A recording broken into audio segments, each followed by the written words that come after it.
was it Arizona? Okay, Gavin Giffords. Okay, so we go down to 10. And what happens when number 9 hits somebody? Do we go down to 5? Yeah, but we all listen. I don't think I've ever heard you say anything that demonizes. That's a popular phrase. I have heard you speak about things, Senator, that you are not educated on. The one biggest thing that I take issue with is that the people that get up there and are the strongest opponents of free access to guns among law-abiding citizens know next to nothing about history or firearms or the laws on the books in general.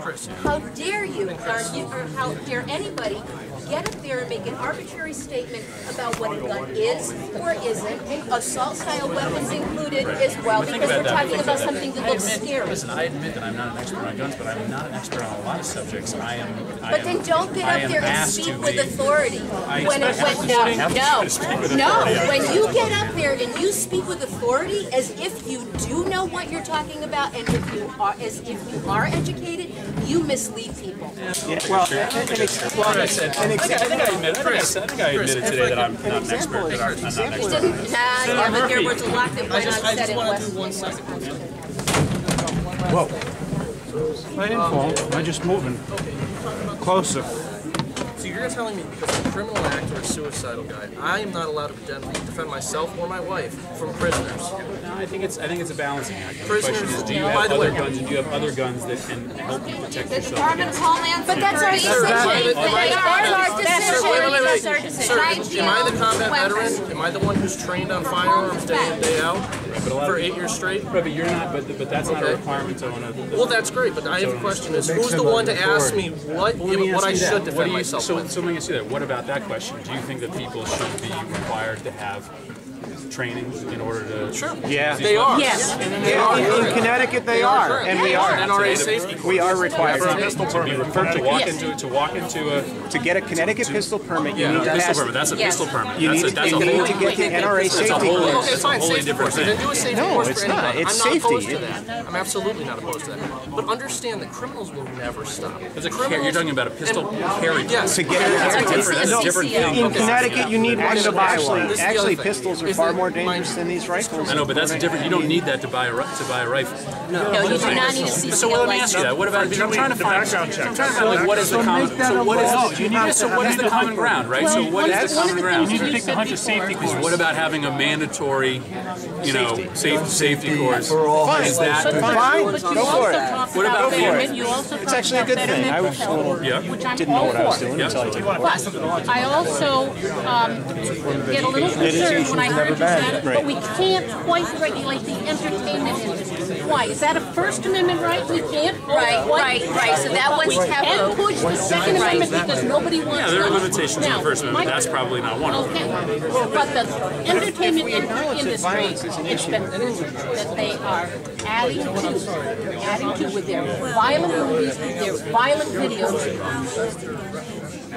But yet we can't study because I'll tell you what all the experts say on violent video games is like, listen, I can intuitively say that of course these violent video games contribute to what these people do, but I'll just tell you that all the experts on this say that there's no, and I'm not defending this, I'm just telling you, will say that there's no data, right, that says that there's a connection between the violent video game. Now that doesn't make sense to me because, I mean, of course there's got to be some connection to all the stuff that this guy was watching and what he did, but supposedly there's no research studies that show that. In one example, my daughter-in-law worked with special needs kids.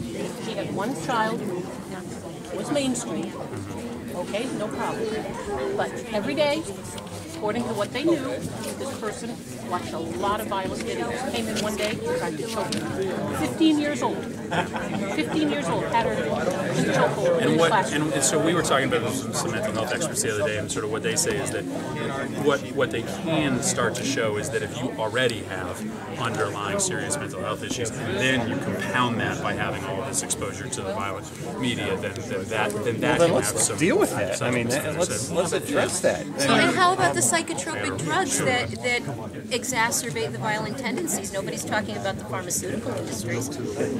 There is a good list. John Noveski, Yes. who was killed in a car accident a week after putting this list on, it listed probably 50, 60 either mass shootings or sudden changes of personality, in which people like 15, 10, 12 went out and either killed people they knew or went to their school and tried to kill people. And all but three of them, Senator, had psychotropic drugs prescribed to them, and they were either coming on or going off of drugs like Xanax, Paxil, all of these things.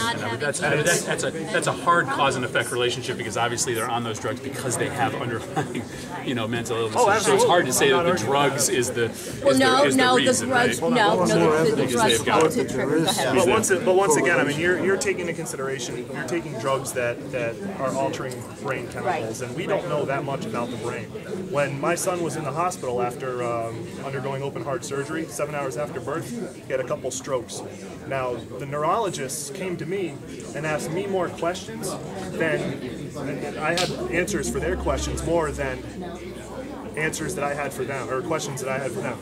They'd say, what's this, what's that, what's that? And I'm kind of getting an idea of going, you're asking me more questions and you're not able to answer mine. Why? And doctors in Boston Children's, hands down one of the best top 5 to whatever children's hospitals in the country, are saying we don't know that much about the brain. Well, and that's why the challenge with all these things is that everybody can say in retrospect that we should have known that this person was going to do it, but it is very hard to sort of, especially for a parent, to try to believe that this child is going to go out and do something that horrific. And so the idea that we should focus all our energy on sort of preventing these is difficult, because you just never know. But they question for you. One question for you, Mr. Murphy. Yeah, I always hear a lot. No, I didn't. I want to make. Oh no, yeah, this is written. This is my email address. Okay. I've been in shooting sports for about 20-something years. My dad entered me into it. I'll have. Do you want me to have somebody who works on the issues in my? Well, no. What I want to do is, I keep hearing from both sides, we need to have a conversation. We need to have a conversation, and there's just a big divide. But being someone in the firearms, have been in for so long, young, I want to start that conversation. Let me just ask you guys one more. What about this issue of universal background? That's you guys, is there sort of background Sir, do you because they your work staff told you that 40% is incorrect? That's a very... that's up to 40. It's up to 40. Yeah, that's a 20-year-old statistic that was done before the Brady Are you bill. for it or against it?